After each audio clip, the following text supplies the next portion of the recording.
Right now, as we speak, a massive United States naval army is streaming towards the Middle East. US President Donald Trump is warning of severe consequences. And in response, the Iranian government is declaring that any attack, surgical or not, will be met with all out of war. Welcome back to the channel. Today is January 25, 2026, and US Iran relationship have just hit their absolute boiling point after weeks of a total communication blackout. The world is finally seeing what is happening inside Iran, and it is horrific. Massive protests, thousands dead, and two global superpowers locked in a high stakes standoff. What exactly is happening? How did we get here? And are we on the brink of World War III? Let's break down the complete details. To understand the US military response, we first have to look inside Iran. In the late December 2025, Iran erupted into the most intense wave of civil unrest the country has been since in the 1979 revolution. It was driven by a collapsing economy, extreme inflation, and the anger over political expression, causing citizens to take to the streets across the nation. The Iranian regime responded with extreme force, immediately enforcing a nationwide internet blackout to stop information from leaking out. As the smoke clears in January 2026, the numbers are devastating. Human rights group estimated at least 5,000 people have been killed, with some Norwegians like NGOs warning that the true death toll could exceed 25,000. Over 24,000 people have been arrested. But the tipping point for international involvement came in the mid-January when reports leaked that the regime was planning the mass execution of up to 800 detained protesters. This crossed a major red line for the United States. Enter Washington. Upon returning to the White House in 2025, the Trump administration immediately restored a maximum pressure campaign on Iran. Remember, the US already conducted strikes on Iranian nuclear facilities in the June 2025. When reports of the planned 800 executions surfaced, Trump issued a direct ultimatum. He warned Tehran that if they proceeded with the hangings, the US would hit them harder than ever before.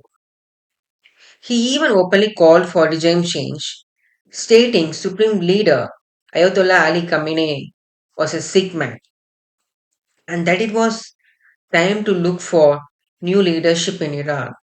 To back this up, the US did something major this week. The Pentagon deployed the USS Abraham Lincoln Carrier, which is a striker group, along with additional air defense system into the region. Trump described this deployment as a massive fleet and an armada heading towards Iran. Just in case, Trump claimed his threats worked, alleging Iran has cancelled the 800 executions, a claim Tehran's judiciary firmly denies. But Iran is not backing down, with the regime fighting for its survival internally. It cannot afford to look weak externally. Iranian President Masoud Pezeshkian fired back, warning the US and its allies that any attack on the supreme leader would be considered an all-out of war against the Iranian nation.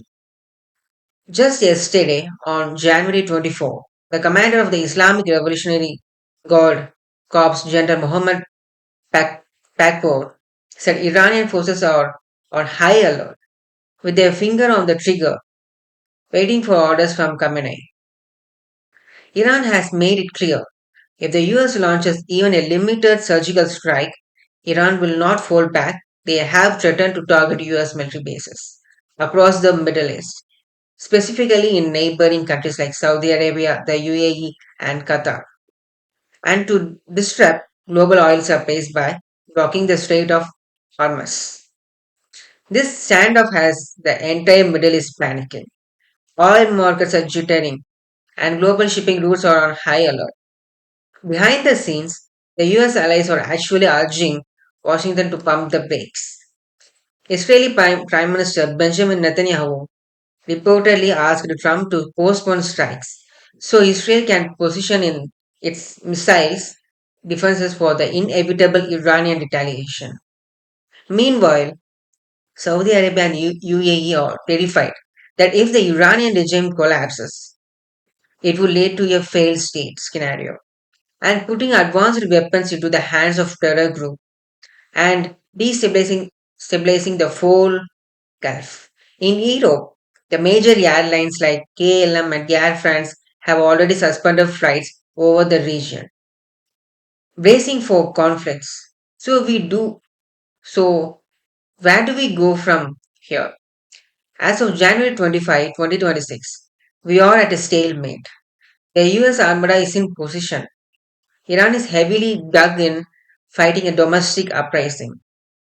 One miscalculation, one stray missile, or one violent crackdown could trigger the region into a full scale war.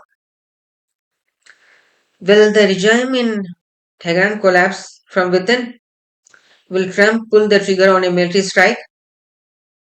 Drop your thoughts in the comments below. Do you think the US and Iran will actually go to war in 2026? If you found this breakdown helpful, make sure to hit the like button, subscribe and turn on notification so you don't miss our next geopolitical update. Thanks for watching.